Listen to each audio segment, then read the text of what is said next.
Kano soninkan kan konan ado soninkan kan mogana khagumbe go hayni ado khago tirin kana al Mauritania television ko khaga to mo be hakati su ngana masalan tabe kit Allah subhanahu wa ta'ala ngana du una da daga ke ona mare mona masalan ta da bar da gelli kebe masalan tabe khawga khilli o biro mo linki wala lati ga ona mama gar linki ko tan ka ko yoga katorin ta ko daga ke do mare mo hakla farakin domi Allah da sere khawar jogo yelenki gatina da khasa jagiti kuna tasima san kunten ta ata hana kayiti garin ta ko do mare mo hakla farakin domi kelli ke baga tengana obira yankara ken kuna docteur na diga men kina ngando mare mo na meku assalamu alaikum warahmatullahi wabarakatuh odi mare mun cukkuñu rasu su khanta ibe suga tawra khebe anga tingra be anga hakitibe wala nyagana subhanahu wa ta'ala sufu giro jomu ina khani jomu ya wala gana jëm jiro do khasu ko mon danga yo kempalle woyi telenka ke ko nyanga no woyi nawno imamana iga sonin kan kanne iga wurgini igo khibarini igo demana oga famini mo hobe odna dum pinindo wala kharampini kenkuna docteur tiga endo mamande ndaga nya daga nan katu gilanta nun kam mangari nyimo en nokbe gani ali Mauritania television ga kudo anna mari mo ngani kumpamba gandi anni fahamundi gelli o ga kebe no gondi len ka sanku te ganta soro yeru kata yirgi kyal hoba be ga duna su kamali aga may sere daga ni sanko walla nyaga naga na kisero tangay nyango daga kenkuna huantan e wa dalla ko ngini huantan me simande nyantan kudo mari mo ngoni ikumpamba gandi e o situation ke ga mo be lenki anna bangani mari mo ho sugatu mo hobe alhamdulillah rabbil alamin wateke gilana li 2020 mois de mars no nyana gari jamane keken donc agari kebe sara gilla gari lixiye be ro soro magay gilla gari bité be nyango magay gilla gari be musaqqani do mesibe bo yankandi donc fumbe ko bono am sere su kumpa am tan an sere su danga kumpa kempalle irgin no ko ke to nguni mani vaccine kité mana jarandano murundano golnyangano donc docteur golnyami vaccin kitana kha kendi mo xosu wateke tallan ciada gabe man xand kenya bawni variant li mana wateke anone mpraxi wala anone ñille donc ari mo xotana mo xobe aga jambene nang koto mo fanake mo xobe aga krindi nang koto mo fanake mo xobe a toxinte ngeni nankoto mo fanake donc on ken situation wacha oga sigre bexa kenya ganni inati jamani no anke sare haqqe fulania ida sik donc walli i jare kani xawga sigre kekembe sare suntetu aga haqqebe donc agro khoro debe sugaru kha suro kuntu agri rak wala agro khoro ka sugaru magir suro kunkula wala magir nyagir sura wala suro yimme ko toxe donc wateke ni ken cigar xeya c'est que khotiani c'est que lesmantiani wala ñagana subhanahu wa ta'ala ganna wurgo kam ga ñaga le e kuma gara ko mo be watiani agari adi batten to jamani o mun dana bangani lu ñango daga agari agara jamani ke agara battu ko beni to ko agara hini beni naqasi bon agari fini beni naqasi khogatu mo be adlato yenya donc soro lantaka tingal le magun ko mo be o gan qaw bon ari 3 kilo ni musuti donc wata kudo annan tre anna anya haju trende anya sumpu trende anya trende mo kontana donc at fiki be nya trende donc ari kilo ngadi khotonde donc jamanu yogoni yimme saxa intu ngene sere gari ni ganya ngam vaccin ki awutu wala testing kenge kendalla donc al nante tele ngaro no jamane na to ngam test nyaade beri test ke ga koyin nanti watte ke nga antampete no nganda ga wurno alla ga sere alla ga jamban sere wala ñaga alla ga nusuki ya islami donc économie karan ka begini ke mo woni kharangen karanga o sururi yeru karan cine ngam mo hobe donc khasu ku kebi be le mo ngam kawi kharana khasu sikki war khasu naqti ikat kembana kharana mi ga compensation ya de berni mois de 2020 2021 année scolaire no ewa ken kuna gar batu be to ko nyani anda no ko ko kili ke be gani variant ku be ni gari variant ke be gari adu fofana ke be gani mani différence yi mi menina différence be gina xaw kenya nanti variant kurumba ke ayan jambe nan ko do fanake bawni virus ni xa inone nyan ken donc virus ni changer na kenya ni xaga muku yigat fumbe danga grippe donc grippe ngen ke soro ndal kendalla donc soro ndal dem donc sine su gatini i vaccin bagandini grippe pourquoi parce que sine su grippe ke xa watenga anone paraxina donc anoxo comme xada no petenga soldat ni beni de beni ga watte ke gajana donc virus ke xa gatina donc dugun nan xanam paraxi na ñille kudo milla ku cordas ni ku ngajan ñukuni beni har min ñonki ngeri itaxundin kane lagi i gorin mo be laga kisini mo be nam donc variant Kenya aya njowono kirindin khadi dankoto wat fanake donc wat fanake mana a évolution donc wat fanake aga laga ay tangé be mutu donc wala ga nani jofen ka grave tangi brange kha keke anan laga do ananya fo grave donc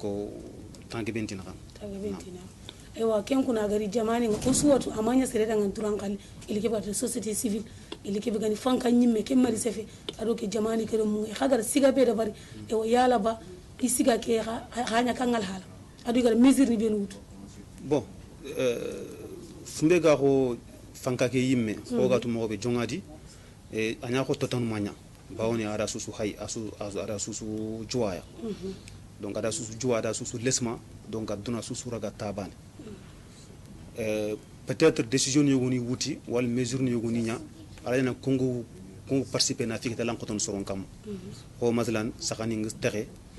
ki lungu rege soron gante li garin ko vurfoni ikel ko fon le gil lelle donc soro beni gollu miso beni gi magay ga birinte ki korumbirandintia donc yu khoto parce que hadam re men nyun kin taha ado amnam bre mo siri ado bre mo yurwante itikit meya donc hadam men ngana tallam bitte surtout wa kité foni xaliss me la kamanga donc antax fo kitana nga yigana mo ko be gan xaw antax fo kitana nga min mo be gan xaw ken watten tallam pesendina donc Kenya catastrophe wa kenkara kha mesure ni tani beni wuti a geni na sorondema nanya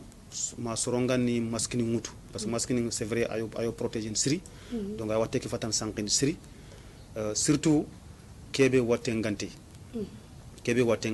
donc serebe gana masque mutu afre ko masque kan Kenya moskela yan ken protéger kha masque surtout an serenya protéger kebe ko gan kembe na wasarono ken kama donc yor ko mesure ni wutu adona masque ni disponibiliser adona ewa tuwanundo kharangando fotani na brankinia iga seven soronda nga iga sorom pamundini watte go laga du tangane mo hobe donc kuntun finia iga soro bu dema iga watte ke gajana mo hobe agan xaw yo société civile ninga donc di kitti ke fe gouvernement magay donc gouvernement ngel mesure suutu avec position suutu igir dabatenya donc man wotina droit opposition nya mana watte ke na li ada gajangen na wacha asusurnya asuda ara ko xonne donc ke gouvernement tang kara société civile no wal parti politique ni tanya xal tankara non asusu andi e wakil bani mutu donc sana watte gaja mo gobe aganko peut-être jongadi décision ni wuti xogar ko mo gobe donc kunga fi ke jongadi nyana xawje nyandriti le semaine nyandriti donc xa fi pam mo ngocha donc kuntu fami non tam soxole e fini beni har membri nga taawuni ya kam ko saxani donc gat mo kan kuntax yo fini mu daga gatin waga bri lexin duma xay ma girgil lele wa couvre feu ne war fotani donc couvre feu la roni haqidni beni waga nanti soronga duguti ikran hajuni yo ko à partir de 20h ni 21h ni donc ko ngaketni c'est vrai li xiyenge xarsa xa antro fanam mo bon xogal ko mo be gouvernement wal fotani ila yi mesure ni mutu ila yi loi ni taxundin ila ñamir ndun taxundin xa foyugo kenni do population ñim wundi ñabatte aro population ñimme ak sax fu mbebe donc est ce que saxé nanti yigana kedibere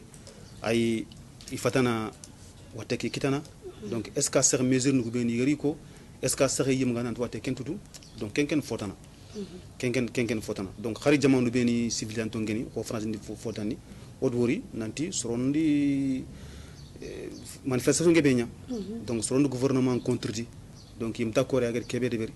donc idi falle koy xaw o ko jamanu beni ngala xalbu gouvernement ngana mesure ni beni wutu e on respecte na maintenant o yimni famu nan kigne degré ñogo o gadu tangano o gadu crossini donc naqse ngono donc naqse ngono bawni e nya ho nya khani angal ko mo be nya khani o sagi deben gilga no gine deben mo be o sin o sagi me ñino o game kapa on tari mesure ni wutu donc programme me contaminer mo be donc kunchu kungun dépendant do yimina donc gouvernement laytini et à partir de 20h feyente kudo wuru ñaxani do wuru manifestation ben yigere ben sorni ton xanke ngana tan ken contourner na nga ñaxande berni gilgili lelle kati couvre fongar wal fotan donc a ñima responsabilité ken mana awru ñani sere sugara na durak mas'ul mana na durak responsable ana durak nanti kelfado ñananga ana durak nanti angana fo deberi ay gana subu watte ken da sere wal watte ken da jambe sere wal sere gana to watte ke responsabilité ngan kam donc su gana ke muto gana briet kem mo e wa angnya ndokusu kari ngana ñewto ngayron taxi na droxoto ni masque londi kudo xar ngana watte ke na wasa jamban sere donc angem kende ber watte ke ngana jamb sere ken kam ngana toxe anya responsable donc su gana kero kilmo da ngana taxo da ngana giri e inshallah magaro dema o alla ñagana alla ganno kisi ko docteur gar ko mo be ndesi maka xara fahami kite golle mo go be aga qawanta e wa ken kuna una fi mesure ni be gari ko on respecté anna kisi anna ko ren kisi jamani mo manna kisi ke kuna docteur na ile katan ko gar ko mo watte ke agari amanya jamambane khalli anya duna mu man khallinya ken kuna murundano igiri ida murundende bari ida kebe kete gelo kebe khili vaccin ke gari kuna agari jamane ke ida sina hakulle ari gadi ida har manga ama to gouvernement ma ama to société civile ma asura mais sensibiliser nanti vaccin ke ko gana ona ngiro sun daga vacciner ku do na kisi jamani mo man na kisi e vaccin ke gari population ke nyima kangala hal vaccin ke ça fait ngebe ngtabate bawni c'est normal soro kuna konu wal soro na du trindi wal na trindi yokoni sokondi trindi yokoni du o ko yimini en tant que jarandano kharsa jabinde to magay bon ken man ne kenya nanti vaccin ke ajo vaccin khar yité kundunya saket vaccin a debernde at sino njato nya trindi khake vaccin ke wateli sinem noxom sinem khar timme wal sinem timme siri a vaccin boko donc ken tendun nan xawnya bon ala famine tino ko gebe ala famine nanti wata technologie nga avancé siri ala famine nanti ke wate ala watu beni tanginte bana mo donc ke wate gen bonande be de beraga kanube ro khadam mun tun magade bité be ak likhé be nya dunaya ado wate sumberi ko amako donc kenya sububu duna jamanu ciusu su asugira gari sembe pata man deberi kudo la vaccin kitan mo donc vaccin kité xawa kebe kon kenen nanti vaccin ke kharsa wala konzane nanti afini i deberndi niveau nya i kat fume dans la phase 4 donc parce que yitenga deberi wal vaccin ngana deberi étape ni naxtiane étape naxtandi kan étape legrinti ageni ona ro hadam remu donc sina njato wucce haqqe ona faisalaga aga fota aga fotoron ça veut dire quoi ça veut dire yittesu har parastamol ke bo gamina ay fotoron hadam rem ay fontoron hadam yitente effet secondaire gante o gatme dang effet secondaire donc yitente yi aganti mantora mais pourquoi oga wutu parce que aga kebe na fana ampunga mantora a kebe na fana ampunga mantora donc vaccin kan kununya donc vaccin ke aga na wutu duna sugana wutu do me aga immunité be ron soro mana ago tangana aga nyan wateke a jambe ngan tak jowon wal khar gana soro laga vaccin ga la wuti mo wateke na laga gana laga ant fesena ngo sere be gam vacciner ko ganin gain soro laga mo ga gain soro keram ko donc kunchu avantage ni yigeri fay odni ke secret donc en solution donc soro na vacciner donc problème ngeen kebe kenen nanti jamanu nanka winangiri toanu nanka winangiri jarana nun toanu donc ina sorom pamundi donc baun soro ko konu ken no kadi groupe ni tanni kay profiter donc kongo e gatmbe dang les anti vaccins mana ku groupe ni ani sorowani ku gil ganni laate i branto yan vaccin kun soro i branto an vaccin donc il fide woni de berni il faut de berni il faut de berni mais a fogri ngana fay référence scientifique ndé mana preuve quoi preuve la sidinté donc preuve ndé il a 7 mo xré il a fin fu ma ngana fay au fond basi menté donc basi menté ogar kubeni ko jongadi c'est vrai kunkun tongunya kharandanke lenki debanga toanu nakam jarano nyimi toanu naka donc parce que nanti a jewo parce que nanti bon peut-être effet benegay à long terme d'ici sino tammi d'ici tampile sen d'ici fotana donc on tout c'est vrai on tout à l'antuinra mais pour l'instant à nous quitter golnya nyoke golnya pobe alaga gemmo odo watte kenaka alaga yen subun kadi peut-être au bril laga sagen timko donc ko ibe gana fa wati europini beni e igri population pogebe vacciné donc kidak mi ga nyan exiger carte ngad serbe maka lantrono carte vaccination ngad serbe maka lantrono dingro yogoni pe dingro ju sage mo e stade ni ngana unchagi fak jori ngani juen no so unchagi ter restaurant ha a condition mana nani and vaccin ke wutu donc anyangandanga ewa bartade ando watte kenaka anyangandang bartade khadi akand watte ke jamban soro ewa kenkuna kenya tanda si makamari munda fahimi ke golle ke mo be agan kawan angara kebe ko kuma jar ifo secondaire watte sugad anjina kum surubi ni gana vaccin ke wutu Allah ya fatan fansi ne kada ngani kum fini be ni gada batte hari gani kita ewa imaga perturbe ko kuma magi tore yatinya fani fo buriya c'est normal parce que xarle mun ko be ni xagate li vacciner denan dum boko le agana dak al khabu yi tenkin nan ya nan sel fete ngana kumi donc awre nyani vaccin manan man vaccin niya nanti watte ke khawra watte ke khawra in kenya rona donc awre nyani watte ke gana laga ga fini be ni nyanan watte ke khawra ngala kummeni nyanan mais anani di jofen watte ke degré donc awre man wuri natan nanti watte ke ani ruti igar watte ke to xembegay ikerran donc angana vaccin ke wutu du mankala la yalla gana wala nyano ko mula mana watte ke tagumon ci ñuguni il faut miso wala il faut im tori nan tori siri kula lagan donc kunga laga c'est normal au contraire peut-être kunnan kaw nyana subu ngatini a ngegel vaccin ke do peut-être asreñan bawna awre nyani nanti an organisme ke an nyunki ke a faga gajamponi deberni kudo watte ke yim sobe nganari aga gemme mo xobe ewa kenkuna mare mo nesi mo fahami ke golle ke mo be agan kawanta kenkuna har fi fo bini ko mangora faham mo be har kundi me diga na be sele kita donc kanunte har bani inshallah kanunte sele gana khoto buru gana khoto tanga buru gana an tampindi buru ana ile kat jarandano parce que problème ngene ke be khadi yogoni la nyana e nyada vaccin ke wutana ni imitu nanti yonki mu fok sa wala na nya kaman cikadu nanti khor watte ke min keragade ati gilite fak non grani déjà watte ke ganga anga khaje ndingra ken khata pete ke lamp anyunki ke lampunte nya wala ngaji tan khaje tan yimen anyunki ke fok siri anyunki ke lampunte nya ke akida ngana watte ke khawrale ala an tampindi siri donc wala grani watte ke jopanga ala watte ke talande mana watte ke fesena ali watte ke serebe donc awre en serebe ngana yentela nga vaccin anani ti en forme mana anyi mitun nanti machallah nyunki mpokunte nyani anyunki chahante nyani donc dram problème tan wala grani an cikante ngadu kenga anadu mena ibe gana anya watte tan parce que anyi gara ko anya watte tan priorité na sorobin wattingi ya diabétique ni ndu yitana yo kun maladie chronique ni voilà maladie chronique ni aro kun tikit me aro kun tuba voilà maladie chronique ni c'est vrai ko anu ko digami ga jongadi watte vaccin ke gedi kembre am gobo donc idi kini sorobeni gat priorité ni agen ser khoro sorobeni sinonglato agen gol jarandana ngol nyangano bawon yado wutinto nangili diga xenne donc jonga vaccin jo pantu kunya voilà maintenant agira gobo ketan kenke e il wuni il faut boxino donc adi nyakin serebe angana kinye tandume wala itman me tandume tanyere sine voilà kempale iri yankandi nya tan nakate donc wacci iri yankandi nya maka 18 ans mana sere so ang belli donc awre nyan nanti fike jonga di vaccine ke am gobo wata donc asulan kitan voilà asulagan kitana kedange bon fayna sorobeni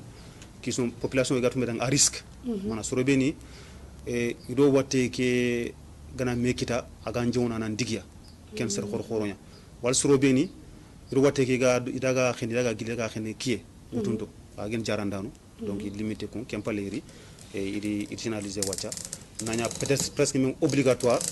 pour sera non yogoni ko transporteur ni mana chauffeur ni banu kunga in soronya wuti daga tel dingra lato donc ido kun kama lay kran dome dina wuy dome yimme parce que be gatel mané man wal fotanga na solo woton no ando soronya ngilan diga xene donc kungan sorowa risque khore ngadi batte idaga sere ngeben contaminé donc il kunya obligatoire e est-ce que ma mu de prega kono yerero alanya à partir de linki meni ga yara ko nanti hadi bendere voyage ma vacciner antitel no kempetong ke bengen tong ken voyageur ninya e non e chauffeur ninya ha alla telke pes jamane ke no kunci wacha vacciner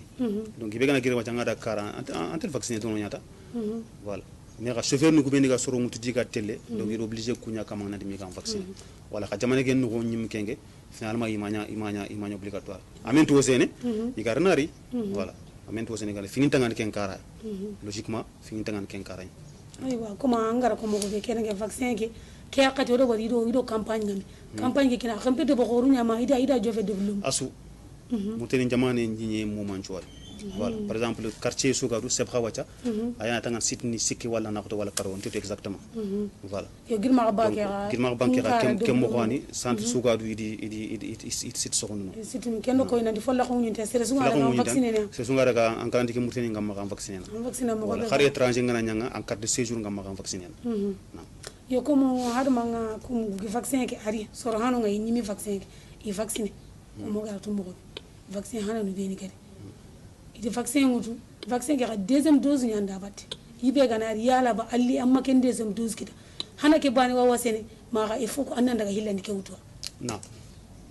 khogatu mo vaccin ni ko vaccin ni beni ko ma bani antan dose bani gel a geni kebe gel gel ngadi Johnson ka fana ga AstraZeneca do Sinopharm ke kunchu dose ni filla Sinopharm ke a dose filla na nuta dose fana ngana danga to koyu à partir de koyu fili koyu sik Sinopharm ke AstraZeneca ke anuta dose fana ngana dangati khasu fili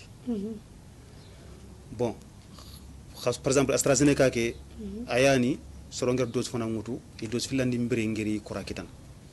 donc kharandanke len kota ke atakhente ampe len kota ke soro ko concentration campagne ke akam donc comme siki wujune hadamre me gouvernement mulini a vacciner ti Johnson ke donc kon vacciner kutu ko su sikinto nyen men khasum pilli ngana timma wurina nan khawta partie de Kenya khasu filli kunda dangiti koy njato bito njato ant fo store ken fo store donc awrena nan khawta partie de Kenya donc ado khadi vaccin filandi ke rappel nyan ken pour na fana ke a khotondi na fana ke a tan khotondi khamen to sene surtout soro bini ngani watte ke dem dangin tang anayam am tinete yim am cede yim watte ke dalla ga abatte ngam pete wala nyam am soyim amatu donc ken dose fana ke mla ngasa soro bini ga ko kununga dose fana ke mla ngasa voilà donc dose fana ke ay protection kinanga kha dose filandi ke rin na fota lan kefken gani dose fana ke ga 60% de protection akinanga ana dose filandi wala ma 80% 90% exemple voilà kununya donc dose filandi ken da tardé mo burburek feti AstraZeneca gem danga khaso wucce me kundi meni an fofo toron toujours an normal nyano ko bawna nan kawa wutu khasum pili gna timabe 4 sikanti bon mesure ni kun manne kenya nanti watte ko yitu nanti a jamben watte ke a sembe mpo fanan Kenya karma a jambe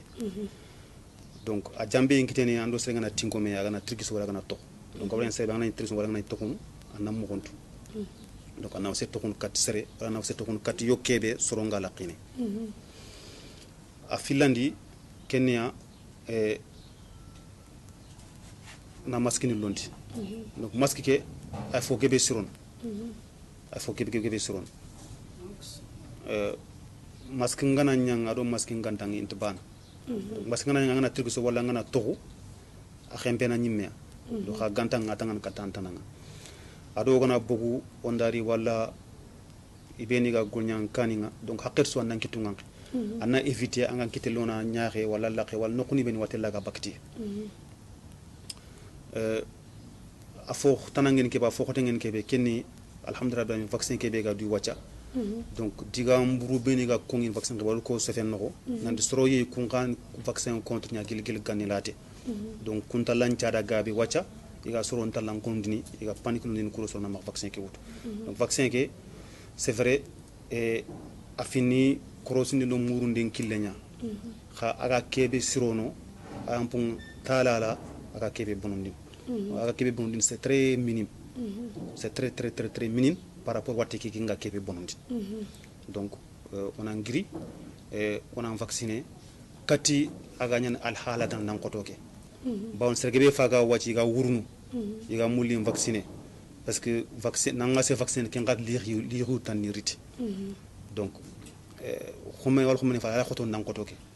wati gouvernement nyan debari khumay fa latna ndanga atugena khumay wal khumay fa latna tugena donc serebe ngana nyanga voyager wala nga trende wala anga tele jare wala kundi meni et tu es obligé anna wutu donc anani nganu dugil wacc an foforo ne gouvernement yana sous charge nga mais ki nga khadi kana ki ngro li xé nga no ntima be non seulement li xé no obligé na wutu mais tu obligé khada nani la tukan yo donc kat ki kon mare mun danga ona ngiro na nya ko soron chumo ko jigan kafuni ko fini gana nya fin tuano woni a 30 voilà o margir do vidéo ni do fini beni ga kongin o joni beni ga sankin do whatsapp ni do réseaux sociaux ni tanni donc alhamdulillah rabbil alamin o ko fo tuano ngi e wa dinankara tuano ngi yongin chahankara donc fini ga ri ko kundu on tangi woni 30 finga mo ko ben fatima jodanga ik 3 kil lebe o kana tredo kembate voilà kha en tant que nyim pe yim ga sefene vacances ke ndutu ndu dos fana ndu dos filandi mutu na donc na ko man torante kana gata anna kisiyan anna jamani anna ko renki anna jamani anna kis kenyanta na ngato ga situation be lengi asan ko tata khasere nanti watte ke awadu gar ke baka bonondi ke baka tora amanya sere danga sanko kenyata do trinde go yima ko mangar no ko be ko nanti vaccin ke kar vaccin fana ke kuma ga baka arway nyana ke variant delta be ga ko na rawanya ke mari donc les vaccins ils sont efficaces en trop fana kemgo bon surtout kenkara vaccin vaccin spécifique voilà ken no sinon vaccin ke agar kam mo kitnonya sinon vaccin ke kam mo kitnonya donc parce que watte ke yimani gara to rembege donc awre nyani presque an wara ga gemme watte ke noni mo ko manju voilà mais voilà kuninga ils sont plus efficaces voilà c'est même ko xala yana à peu près 60% 70% à Kenya donc kutugu mutel ma 90% 96% 87% donc différence ken nonya ala kulli hal bon angana awutu vaccin ke wutu variant ke xagna ni agal lagana at digindina nga granya vaccin ke kanta voilà ala nyana agant bartina nan xaganta lagan lew xagana laga anti fese nan koto vaccin ke ganta yo comme vaccin ke no ko ibe gana wutu sere be gana wutu keta est ce que yala watti gana arawa laga ma hara gana laga e est ce que ngi jamba na sere non normalement 60% anta laga watti ganta laga donc 40% ke be to har gana laga antiana fo nyange mana antian fo to inte seri anda tampindin seri non ewa aska gana laga kenan anga vaccine anti jamba na sere parce que la jambe ke kha ay partina ndana a partina ala ken magala ta sere contaminé kembe ananga sere contaminé ayan qoto dinan tangi ma wut yo amma kanya tan anti pom tanya kuna ke gola tin ke vaccine ke ta mesure ni ta respecter na ta masque non ta jamba na sere ma anta laga way antongu nyako donc angana vacciner toujours mesure ni kon continue ngi respecter na parce que ko mo gobe vaccin ke 60% na efficace ayana ngi en cap 40% ke qui n'est pas efficace donc amento sen khade ala nyana anke en cap soro ko beni angat vaccin ke wut watte ke dalaga kha amenga ndang watte virus ke yanga anken tuimu gananta yang kha la jamban soro donc ama kajina na vaccinante kha watte ke dalaga me vaccin ke ganga man kajinti antu tuim nanta yang kha anke la jamban serebe anan ken kam anke vacciner donc nous mo khadi nanti wa ko ngad bisa ko ngati yani gatno dango nan ko ni mesure on ko ter musique ba haraw yogo raga nan to hotor na kuna anna jamba kama ana hotora kama donc kenya mesure nous c'est très important had bisa mari mun na xawana nan ci surtout sar horo ko wotun to ko anyan sububu aga barrage ndebe no variant ko naka kenga an ko awre ngenia ant tankin ni virus ke ala gatni mo ko gomundin e ko har mo bi avantage ni na kamu sikia har mari mena kenya vaccine e est-ce que population ke nyimi ya mo be gan xawante an xode kege nga no ko be hôpital national machallah gilligen campagne ke mutu serengem ke ñane rangi ñane sorongo xili minat koy serengem be ñane eskantinde ma lagaron fene mo ko be kuma murteni mo donc anday wa ñani voilà donc rangi ñane an to xonya safana ko da sun kemesra wut hôpital ke par exemple kemesra wut afaka donc solo be ni ga tangin keme ke serenyima ide tangin kamesere donc vaccin c'est faut qu'il ina kamesere a vacciner qui est non no iku point centre be ganu ikun kenyare parce que kun capacité en Kenya ikana kemesere ke wutu gisoba nay dutane makati kembre kiento donc ran taxro tan ni capé wa arayan sitni tanni soro ngima golyango ngima kay kampung ikun kallege ikulaga como fili sere de bern kota wala como sikki sere yimi wala layte nokto na kada nani kun ilant keme si sere yimi de bern kota iken pen tankarge sere wal kendime comme golnya mo ko wala sit suudi golnya mo gonya listinya ni so wa fana ina liste de ber ko ngari nokunta nanchu donc soro be ni fini ganari soro keme sere be fana ganari ni akota ngeen xa vacciner donc ken ya tan har soro be nga debule mu ko Allah yakira campagne ke be ngana ka do vacciner e walla hotel silba bi ndime de xamara wala kaydi ndime de alayan campagne ni ko anni parce que campagne ni ko anni sere ngem ko boko kenga soro ngami tu khadi donc masala hangebe no nya dinanti kapital ni ko khadi sere be ngir wata ga hawje parce que on trende ngaketinya on lojur ngaketinya donc sere gebe tranu fo gebe kati ga o ga nyan kundu tranu kuyima hawje voilà parce que nya obligatoire donc trana anke sere suga traina wala train ngakle donc ang murana vaccin ko namna vaccin ko ken kuna jagati ranti ga wada mama docteur an katar nanti ani kama wakati ngara bosa nga diga laga rube ga kata mare mu inshallah diga bino ko matan kenya o onan dur khoto onan nyumi ono otwano ngoni trinka watege o suna mpanke sere suna rag nanti responsable nyananga donc magdunge nyana a ñaga yan sangalle no ko deppe mana fini nga bontanya karam donc sere su do kena granda ga saka an mesure nun krosi donc anna to nanti alla nyan sabu bo anga jamban sere fini beni ga sere nga watege jamban soro anna fenya anna kunto donc parce que yogo yi malanya ni yimme ankenga peut-être am sax watege yim donc ankenda nga tudu yim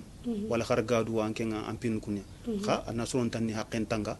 donc yeri condition ni beni ko règle ni beni ko mesure ni beni ko anna droxoto anni tanga koro soro ko tanni haqqe tanga den tanga ken kuna mare mo fata docteur ngata fata fasini be nyanga ndesi maka khadi famu ken kuna yella gal nya yim o mugundan alla ganinyo o nya inyangindan ken kuna watna wata tan inshallah Allah subhanahu wa ta'ala ngana du wala certana be kido dana rona ta ko daga kam na kato mari mu nimisi wasan wata kada ngana assalamu alaikum wa rahmatullahi ta'ala wa barakatuh